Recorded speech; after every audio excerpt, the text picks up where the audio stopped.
Hello and welcome to a mini pop episode of the Larry's Pop Pod. I'm Chris Larry. And I'm Amelia Larry. And we're here with regular contributor Joe Moyer. How you doing, Joe?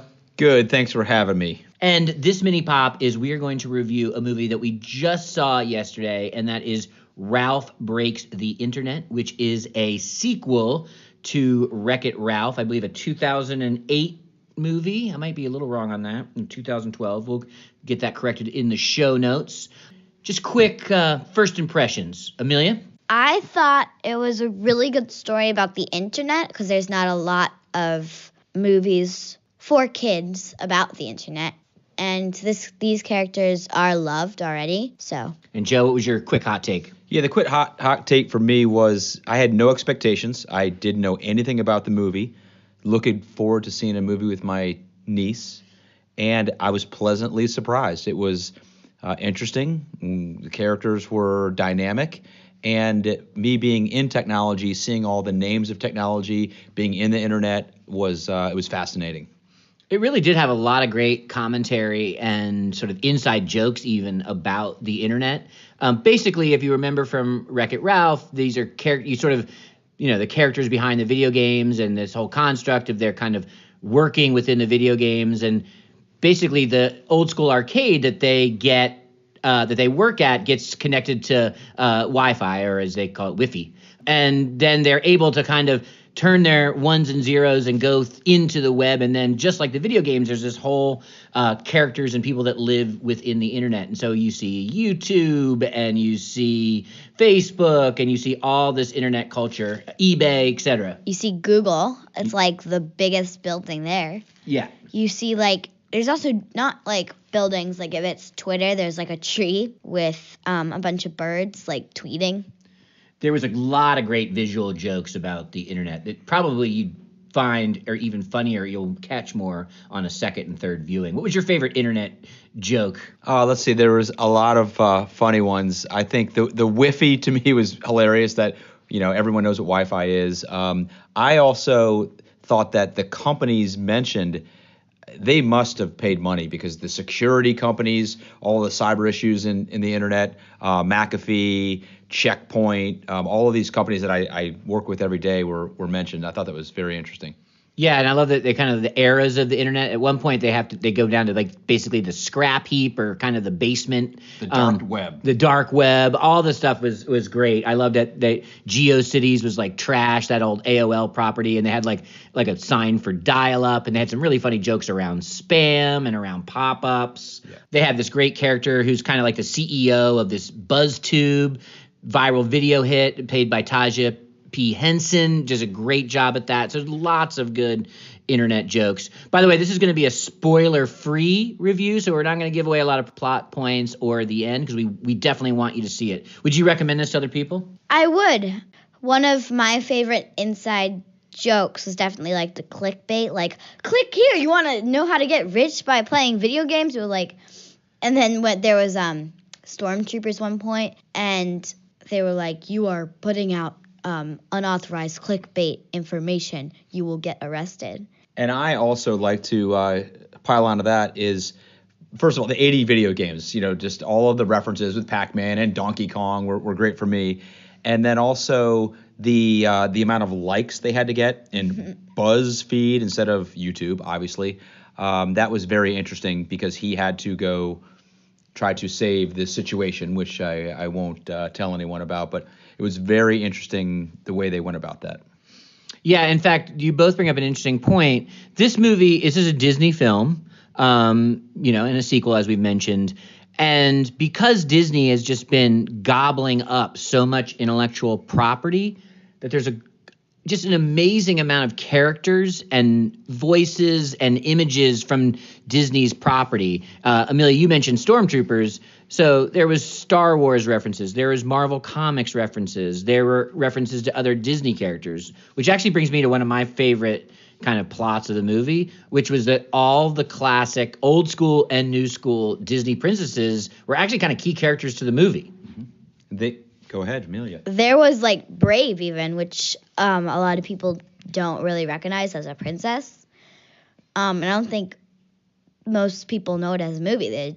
I don't think most people know it. It's not that popular of a movie. Like Cinderella and Tangled are one of those that are more in the front. But this one, it might be more like Pocahontas. So they have all of these Disney princesses, and they are, it was actually part of a pretty funny joke because I know, Amelia, you love doing online quizzes to tell you like what Disney princess you would be or what character in Star Wars. And so that was a part of the internet where the princesses, they were almost like they were part of the cast in helping to do those quizzes.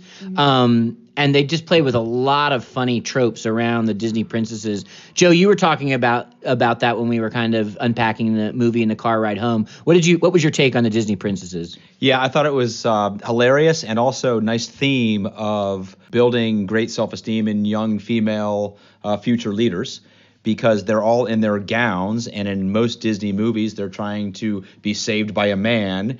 And in this movie, they said, hey, why don't we put on a T-shirt like the main character? And why don't we do great things ourselves to help save the character, right? It was more about what can we do. I thought it was hilarious. They all got rid of their gowns. They put on the T-shirts, and they were in the internet helping. Yeah, and then mini spoiler, but they do end up having to help save Ralph at one point, which is a funny turnaround on that. And what's great is that they actually, I mean, obviously the voice actresses that played Snow White or Cinderella aren't necessarily around, but like the modern ones from Frozen and what's the Rapunzel movie, Amelia? The hair? Tangled, yeah. Like Mandy Moore, Kristen Stewart. So they brought back all those actresses to do those voices, which is a good piece of continuity there. This is just a mini pop, so we're going to get out on this quick.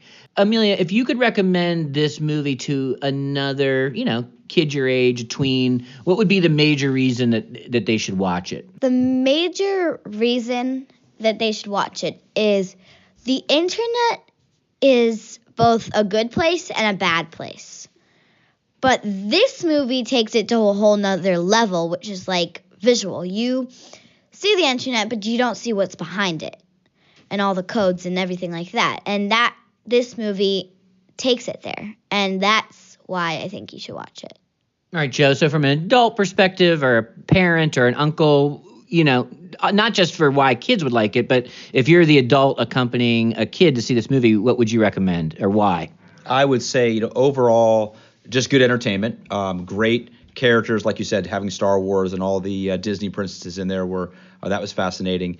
And then overall, just the theme of the good and the bad of the internet, I think is very important, and also about relationships between friends and how friends can sometimes possibly hold on too tight. And it's good to sometimes let people go and go live their life so they can enjoy life to the fullest, and you can still be great friends. And that theme plays out throughout the movie, and especially toward the end. Great points. I would add on both these perspectives, I agree with all of that. I actually thought John C. Reilly and Sarah Silverman were great as the voice characters of the two lead characters.